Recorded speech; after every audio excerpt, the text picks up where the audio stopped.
So today 5th October 2020, this is the second period. Today's topic is some basic concepts of chemistry. Subtopics measurable physical properties. So the first measurable physical property is the mass and weight. Second is the length. Third physical property is volume. Fourth is density. Fifth is temperature. तर ह्या 5 physical properties आपल्याला याच्यामध्ये one by one study करायची आहे. तर पहिली property आहे मास and weight. आता जनरली आपल्याला असं वाटते की मास आणि वेट हे दोन्ही सेम आहे, but they are not same, they are different. So what is difference between mass and weight? So mass of the substance, it is nothing but it is the quantity of matter present in a body or present in that substance. Quantity of matter present in a body that it contains. So mass cannot be varied. Mass cannot be varied. म्हणजे मास तुम्ही कुठे मोजलं तर त्याच्यामध्ये variation तुम्हाला येत नाही. आणि हे जे मास आहे हे मास पोझिशनवर डिपेंड करत नाही. Mass does not depend upon the position of the body. तर याच्यामध्ये आपण 3 गोष्टी पाहिल्या मासमध्ये. पहिली म्हणजे डेफिनेशन पाहिली आपण मासची. त्याच्यानंतर मास हे कशावर डिपेंड करत नाही ते आपण पाहिला. तर mass it is nothing but it is the quantity of matter present inside the body or it is the quantity of matter present in the body. Secondly, mass does not depend upon the position of the substance. Third, mass does not shows the variation. Now the SI unit of mass is kilogram. SI unit of mass is kilogram, and the conversion factor for the kilogram is 1 kilogram equal to 1000 gram equal to 10 to power 3 gram. आता याच्यामध्ये gram हे जे unit आहे हे जरी SI unit नसला तरी याचा आपण केमिस्ट्रीच्या लॅबमध्ये किंवा लॅबॉरेटरीमध्ये, फिजिक्स असो किंवा केमिस्ट्रीच्या लॅबॉरेटरीमध्ये ग्रॅमचा आपल्याला उपयोग पडतो. कारण जे केमिकल सबस्टन्सेस फ्रॅक्शनमध्ये आपल्याला मोजायचे असतात तर ते आपल्याला केजीचा उपयोग करून मोजता येत नाही. तर फ्रॅक्शनमध्ये जेव्हा आपल्याला मास मोजायचं असतं केमिस्ट्रीच्या लॅबमध्ये, लॅबॉरेटरीमध्ये एक्सपेरिमेंट परफॉर्म करताना, तेव्हा ते ग्रॅममध्ये मोजले जाते. आणि म्हणून आपल्याला हे जे रिलेशनशिप जे आहे हे रिलेशनशिप माहिती असायला पाहिजे. Secondly weight. Weight of the substance it is nothing but it is the result of mass and gravitational attraction. Mass and gravitational attraction. Weight it is the result of mass and gravitational attraction. म्हणजे कोणत्याही सबस्टन्सचं weight जे आहे ते या 2 फॅक्टरवर depend करते.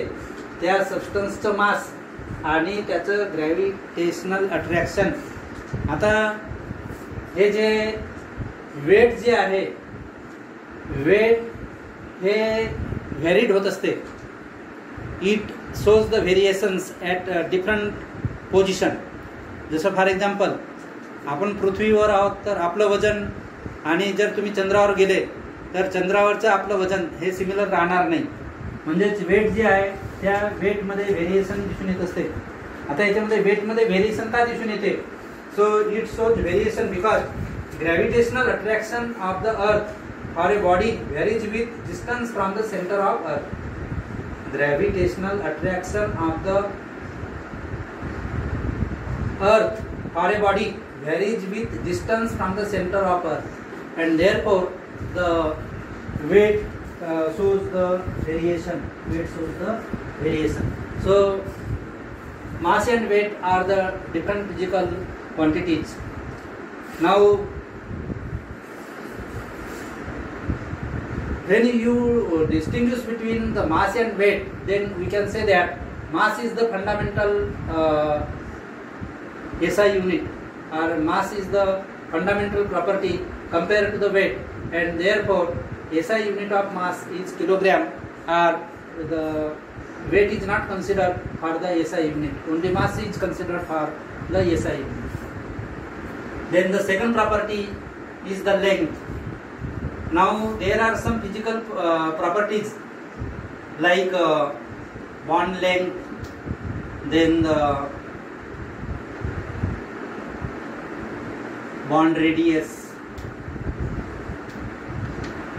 तर bond length किंवा बॉन्ड रेडियस जे असते तर हे खूप कमी डिस्टन्स असते आणि त्यामुळे ते डिटरमाइन करण्याकरता किंवा ते मेजर करण्याकरता याच्यामध्ये आपल्याला फ्रॅक्शन्स जे आहे ते फ्रॅक्शन्स याच्यामध्ये आपल्याला यूज करावं लागते.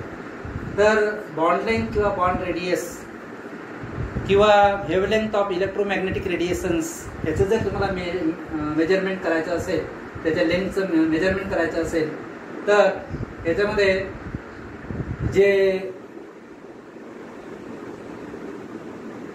नॅनोमीटर किंवा पिकोमीटर हे जे युनिट्स आहेत फ्रॅक्शन्समध्ये तर हे आपल्याला वापरता येतात. आता याच्यामध्ये लेंथचं एसआय युनिट जे आहे ते मीटर आहे आणि याचं जे कन्व्हर्सन फॅक्टर जे आहे ते 1 nanometre equal to 10 to the power -9 metre, 1 picometre equal to 10 to the power -12 metre याप्रमाणे आहे. म्हणजे आपल्याला असं म्हणता येईल की bond length or bond radius is very very short and therefore its length cannot be measured by using the meter. It is measured by using the fractional units, and they are the nanometer and picometer, and these are the conversion factors for the nanometer and picometer. 1 nanometer equal to 10 to the power 9 meter and 1 picometer equal to 10 to the power 12 meter. Then the third property is the volume. Volume, it is also most important physical property. Now what is the volume? Volume, it is nothing but it is the amount of space occupied by three-dimensional object. Amount of space occupied by three-dimensional object, that is called the volume.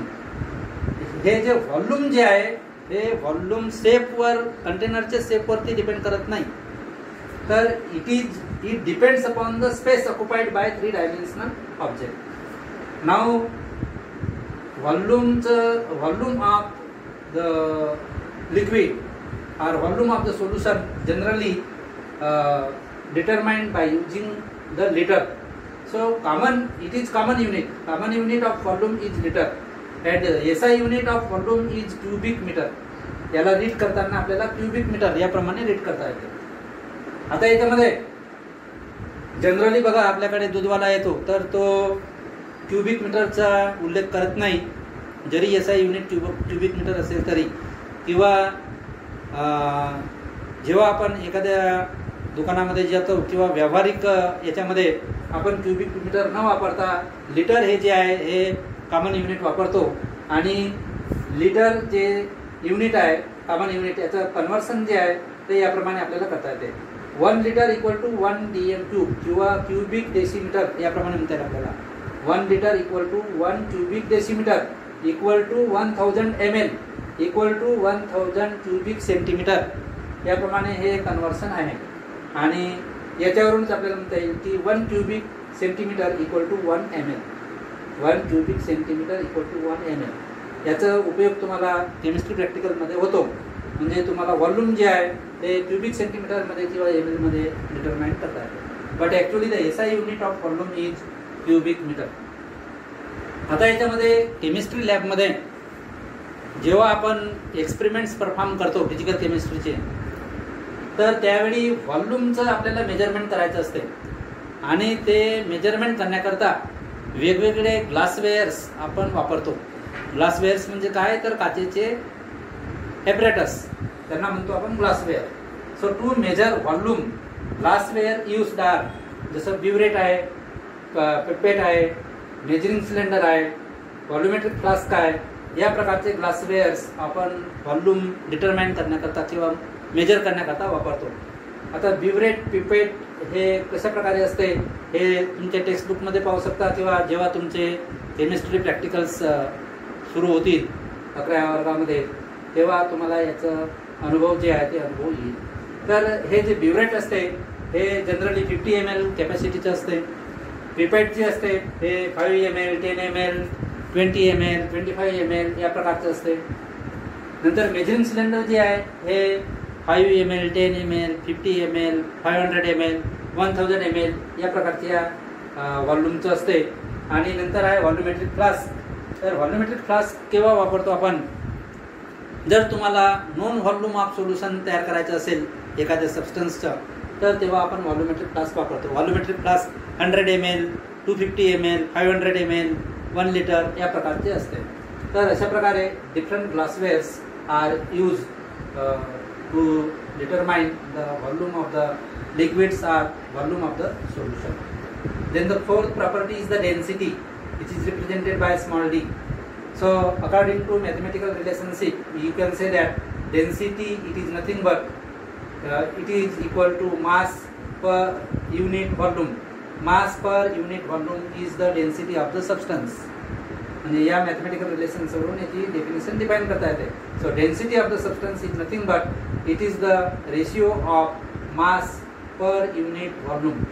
आता याच्यामध्ये मासचं SI unit kilogram आहे आणि व्हॉल्यूमचं unit हे SI unit हे cubic metre आहे.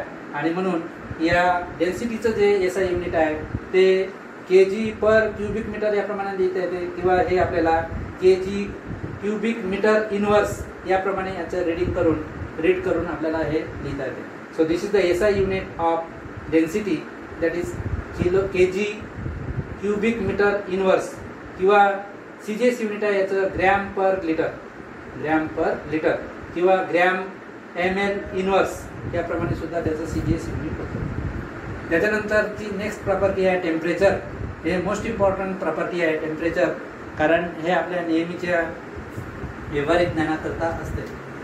Now temperature it is nothing but it is the degree of hotness or coldness. Temperature it is nothing but it is the degree of hotness or coldness of the object or body. Coldness किंवा hotness of object or body, that is called the temperature. Now temperature, SI unit of temperature is Kelvin. Now temperature is measured in different types किंवा different प्रकारच्या याच्यामध्ये त्याला म्हणतात आपल्याला परिणामामध्ये determine करता येते. तर temperature is to be measured in degree Celsius, in degree Fahrenheit and degree Kelvin किंवा केल्विन डिग्री फॅरेनहाइट आणि डिग्री सेल्सिअसमध्ये आपल्याला टेम्परेचर डिटरमाइन करता येते. आता जर तुम्ही थर्मोमीटर जर पाहिले असाल तर थर्मोमीटरमध्ये डिग्री सेल्सिअसचे थर्मोमीटर, डिग्री फॅरेनहाइटचे थर्मोमीटर तुम्हाला कशा प्रकारचे असतात याची जाणीव असेल. जर तुम्ही दवाखान्यामध्ये गेलं किंवा आपल्याला बॉडी टेम्परेचर डिटरमाइन करायचं असेल तर डिग्री फॅरेनहाइटचं टेम्परेचर आपण वापरतो. जनरली डिग्री सेल्सिअसचं टेम्परेचर आपण म्हणजे थर्मामीटर आपण वापरत नाही. तर परंतु जसं लॅबमध्ये जर तुम्हाला एक्सपेरिमेंट परफॉर्म करायचे असतील तर याच्यामध्ये डिग्री सेल्सिअस असलेला थर्मामीटर जो आहे तो आपण वापरतो. आणि याच्यामध्ये 0 to 100 डिग्री सेल्सिअस प्रमाणे कॅलिब्रेशन करून तुम्हाला थर्मामीटर जो आहे तो थर्मामीटर दिला जातो. 100 डिग्री सेल्सिअसच्या वर पण टेम्परेचर असलेलं थर्मोमीटर तुम्ही वापरू शकता. परंतु जनरली 0 डिग्री सेल्सिअस ते 100 डिग्री सेल्सिअस याप्रमाणे याचं कॅलिब्रेशन करून आपल्याला थर्मोमीटर जो आहे तो वापरता येतो. तर 100 डिग्री सेल्सिअस जे आहे it is the freezing point of water. 0 degree Celsius temperature is the freezing point of water and 100 degree Celsius is the boiling point of water at 1 atmospheric pressure. 1 atmospheric प्रेशरला 0 degree Celsius म्हणजे freezing point of water असते आणि 100 degree Celsius हे boiling point of water असते. नंतर degree Fahrenheit. तर degree Fahrenheit आणि degree Celsius यांच्यातील जर इंटर रिलेशनशिप जर तुम्हाला पाहायचं असेल तर आपल्याला याप्रमाणे पाहता येते. 0 degree Celsius equal to 32 degree Fahrenheit. 0 degree Celsius equal to 32 degree Fahrenheit आणि 100 degree Celsius equal to 212 degree Fahrenheit एवढं टेम्परेचर असते. 100 डिग्री सेल्सिअसचं डिग्री फॅरेनहाइटमध्ये जर कन्व्हर्सन केलं आपण तर ते 212 डिग्री फॅरेनहाइट येते. 0 degree Celsius equal to 273.15 Kelvin. म्हणजे 0 डिग्री सेल्सिअस टेम्परेचरचं तुम्हाला केल्विनमध्ये कन्व्हर्सन करा म्हटलं तर 0 degree Celsius equal to 273.15 Kelvin येते. किंवा हा रिलेशनशिप आहे. जर तुम्हाला डिग्री सेल्सिअसमधील टेम्परेचर माहीत असेल तर त्याला डिग्री केल्विनमध्ये कन्वर्ट करता येते या रिलेशनशिपने. Temperature in degree Kelvin equal to temperature in degree Celsius plus 273.15. आता याच्यामध्ये ॲब्सोल्यूट झिरो टेम्परेचरची व्हॅल्यू जी आहे ती -273.15 केल्विन आहे. -273.15 Kelvin. So when the temperature is -273.15 degree Kelvin, at that time that temperature is called absolute zero temperature. Absolute zero temperature ची value आहे -273.15 kelvin. आणि या टेम्परेचरला म्हणजे जर एवढा टेम्परेचर असेल तर या टेम्परेचरला कोणतंही ऑब्जेक्ट किंवा कोणतीही बॉडी मोशन इंडिकेट करत नाही, त्याची मोशन जी आहे ती स्टॉप होते. तर अशा प्रकारे या ॲब्सोल्यूट झिरो टेम्परेचरचं महत्त्व आहे. याच्यामध्ये कधी कधी MCQ मध्ये प्रश्न विचारतात की ॲब्सोल्यूट झिरो टेम्परेचरची व्हॅल्यू काय असते. तर ॲब्सोल्यूट झिरो टेम्परेचरची व्हॅल्यू ही -273.15 केल्विन असते. आता याच्यामध्ये जर तुम्हाला टेम्परेचर इन डिग्री सेल्सिअस माहीत असेल तर तुम्हाला त्याचं डिग्री फॅरेनहाइटमध्ये कन्व्हर्सन करता येते, किंवा जर तुम्हाला टेम्परेचर इन डिग्री फॅरेनहाइट माहीत असेल तर त्याचं कन्व्हर्सन तुम्हाला डिग्री सेल्सिअसमध्ये करता येते. ते करण्याकरता हे जे फॉर्म्युला आहे हे फॉर्म्युला आपल्याला वापरता येते. समजा तुम्हाला डिग्री सेल्सिअसमध्ये टेम्परेचर दिलेलं आहे आणि त्याला डिग्री फॅरेनहाइटमध्ये कन्वर्ट करायचं असेल तर temperature in degree Fahrenheit equal to 9/5 into temperature in degree Celsius. म्हणजे त्याला तुम्हाला असं पण रिप्रेझेंट करता येईल. टेम्परेचर डिग्री सेल्सिअसमध्ये स्मॉल टी ने इंडिकेट करतात. तर temperature in degree Fahrenheit equal to 9/5 into temperature in degree Celsius plus 32. किंवा जर तुम्हाला डिग्री सेल्सिअसमध्ये टेम्परेचर दिलं असेल आणि त्याला डिग्री फॅरेनहाइटमधलं टेम्परेचर दिलं असेल आणि त्याला डिग्री सेल्सिअसमध्ये कन्वर्ट करायचं असेल तर हे रिलेशनशिप आहे. So temperature in degree Celsius equal to 5/9 into temperature in degree Fahrenheit -32. याचे अपोजिट आहे. हे बघा, इथं प्लस आहे, इथं मायनस आहे. इथं T डिग्री सेल्सिअसच्या ठिकाणी टेम्परेचर इन डिग्री फॅरेनहाइट आहे आणि इथं 9/5च्या ठिकाणी 5/9 आहे.